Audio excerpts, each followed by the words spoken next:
Good morning. Today is Monday, June 28, 2021. Yesterday, the Jewish world and all of Canada lost a giant with the passing of Rabbi Reuven Bulka, a blessed memory. For decades, the rabbi and then Rabbi Emeritus of Machzikei Hadas in Ottawa. Like many of you, he was my mentor, my role model, my friend. I was one of many colleagues, junior in age and ability, to whom Rabbi Bulka showed enormous respect and encouragement. In tribute, permit me to share very briefly 3 lessons that I learned from him. Rabbi Bulka represented the Jewish world to Canada and beyond in a way that always created Kiddush Hashem, a sanctification of God's name, especially in his efforts to bring diverse people together. In January 2017, in the aftermath of the horrendous attack on a mosque in Quebec City, Rabbi Bulka wrote, "We need to be more than just not silent. We need to be loud in our condemnation of the brutal murders, loud in our caring for the victims and their families, loud in our reaffirmation of solidarity with our Muslim brothers and sisters, loud in our embrace of all Canadians. Muslims," he wrote, "along with all other faith and ethnic communities, are integral to making this wonderful country, Canada, the place to live, the place to raise our posterity, the place where everyone feels welcome and appreciated. This is our collective challenge and opportunity." Throughout his career, Rabbi Bulka helped people navigate the most challenging periods in their lives. The last essay that he wrote that I read appeared just before Pesach. I shared this with some of you before.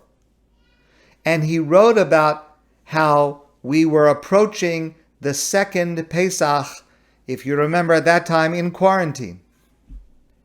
And he talked about how the Jewish people, the Seder night, the last night they were in Egypt before the Exodus, they too were in quarantine. God had said to the Jewish people they were required to stay inside their homes.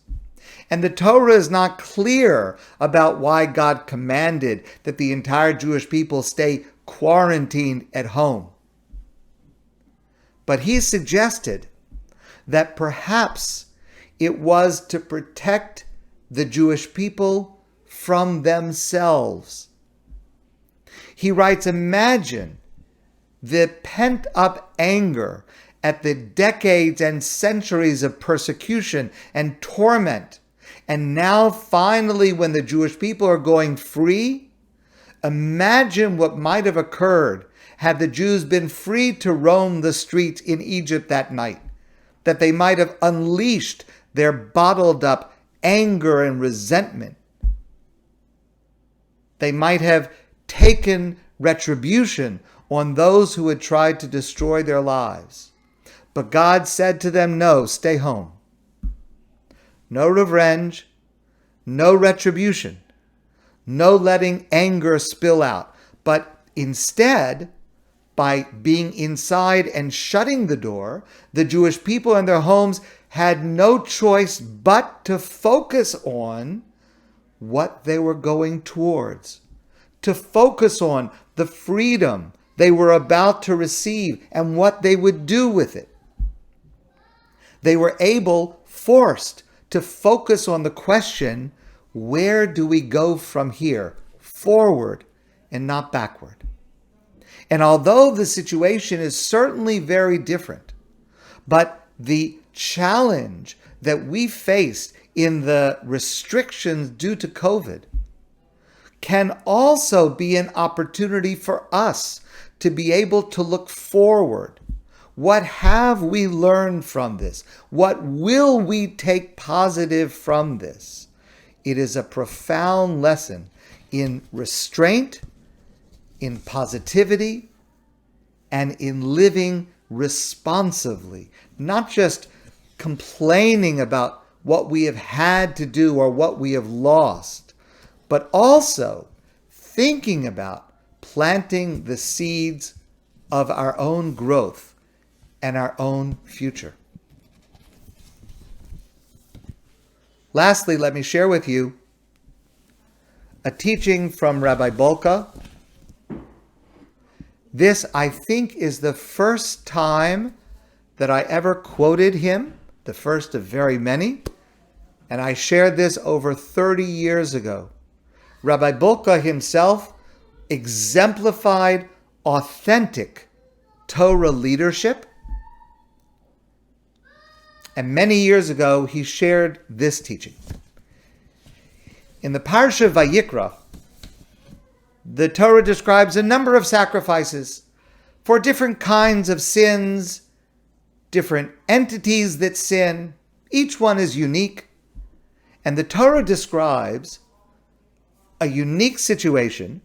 V'im kol adas Yisrael yishku, if the entire Jewish people should commit a sin, v'nelam davar me'eni akahal, because something was forgotten or a mistake was made by the leaders, by the Sanhedrin, the great Sanhedrin, then v'hikrivu hakahol par ben bakar lechatas, the entire Jewish people collectively had to offer a chatas, a sin offering.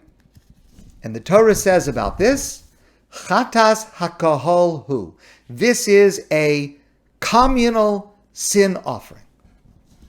So the Talmud describes that this is a situation where the Sanhedrin Agadol, the great Sanhedrin sitting in Jerusalem of 71 judges, rendered a judgment that was an error. They made a mistake, and a majority of the Jewish people at that time followed the judgment because they thought it was correct, but it turned out that it was incorrect. So the entire Jewish people has to bring a sin offering.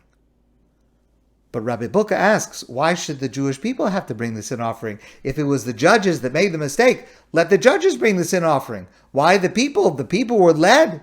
They didn't do anything wrong.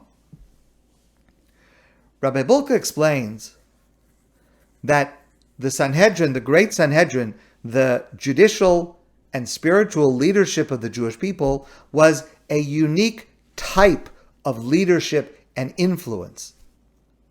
They led the people, and the people followed their lead. Sanhedrin did not lead by consensus. They didn't take a poll. What do you want to do in observing Shabbos? What do you feel is the right thing? Those questions are not subject to popularity. They're subject to the decision of the experts, of the Sanhedrin. Sanhedrin led in an educational, transcendent manner. Their role was to help the people of the community grow beyond themselves, not to remain stagnant in the mire of self-expression. And this type of leadership, Rabbi Bulka explains, is essential for a God-centered community. But it holds within it the possibility of making a mistake and of misleading others. Now, this possibility is a worthwhile risk because the alternative, to rely on the masses to decide issues of principle and law, would lead to a destruction of communal growth. Nonetheless, a gross communal error due to a mistake of the Sanhedrin, of the leaders, creates a communal obligation for atonement, because the leaders lead, they make sacrifices, they take risks, hopefully for the sake of the community. The community must realize the pain involved in leadership. If perchance they are misled, they are conditioned not to blame their leaders but themselves. This creates a healthy situation in which the community acknowledges its debt to those who guide it. That is precisely what Rabbi Bulka lived throughout his life, and that is also what Rabbi Bulka earned over his lifetime through his teaching, his personal example, and his leadership. Yehi Zichro Baruch, may his memory be a blessing and a source of enlightenment for the Jewish people, for all of Canada, for many years and generations to come. My friends, I want to wish you a great day, and I look forward to seeing all of you soon in person.